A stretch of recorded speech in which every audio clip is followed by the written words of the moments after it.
నిన్న సాయంత్రము సుమారు 4:45 ఒక 112 కాల్ వస్తే ఆ పని మీద మా రమణయ్య అనేటువంటి ఒక హెడ్ కానిస్టేబుల్ మన శ్రీకాళహస్తి 1 టౌన్ సంబంధించిన హెడ్ కానిస్టేబుల్ ఆ 112 కాల్ అటెండ్ కావడానికి వెళుతూ ఉన్నాడు రైల్వే స్టేషన్ వైపు.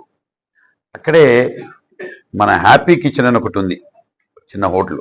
ఆ హ్యాపీ కిచెన్ ముందర అదే సమయంలో 2 ద్విచక్ర వాహనాలు ఒకటికొకటి యాక్సిడెంట్ గురవుతాయి. అయితే ఒక వెహికల్లో ఒక లేడీ ఉంటుంది కాబట్టి ఆ లేడీని తీసుకొని అక్కడే ఒక ఆటో ఆపి ఆటోలో ఎక్కించి మెడికల్ ట్రీట్మెంట్కి పంపిస్తారు. అయితే ఎందుకంటే ఇది రోడ్డు మీద జరిగింది కాబట్టి ట్రాఫిక్ జామ్ అవుతుంది కాబట్టి ఆ 2 వీలర్స్ని పక్కకు తీసుకొని దానికి కీ లాక్ చేసుకొని మీరు పోలీస్ స్టేషన్కి రండి అని చెప్తాడు. అయితే ఆ మోటార్ సైకిల్లో ఉన్నటువంటి సాయి ఎవరైతే ఈ కేసులో శ్రీనివాస్ అనే ముద్దాయి ఉన్నాడో, మా హెడ్ కానిస్టేబుల్ అసాల్ట్ చేశాడో, అతను వాళ్ళిద్దరు కలిసి 2 టౌన్ పోలీస్ స్టేషన్ కొత్తపేట దగ్గర నుంచి వస్తూ ఉంటారు. వాళ్ళు లిఫ్ట్ తీసుకొని వస్తూ ఉంటాడు. సో యాక్సిడెంట్ జరిగింది, అదంతా అయిపోయింది.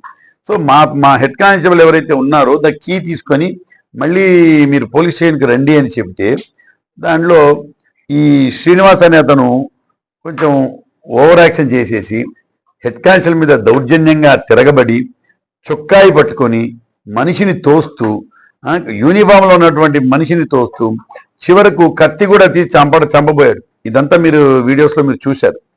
సో అదేవిధంగా అతను కూడా మా హెడ్ కానిస్టేబుల్ గారిని తోయడం జరిగింది, మీరు చూశారు.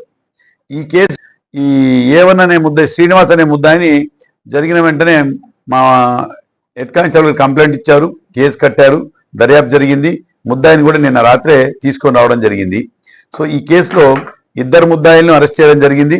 2 ముద్దాయిలను ఇప్పుడు కోర్టుకు రిమాండ్ పంపుతున్నాం.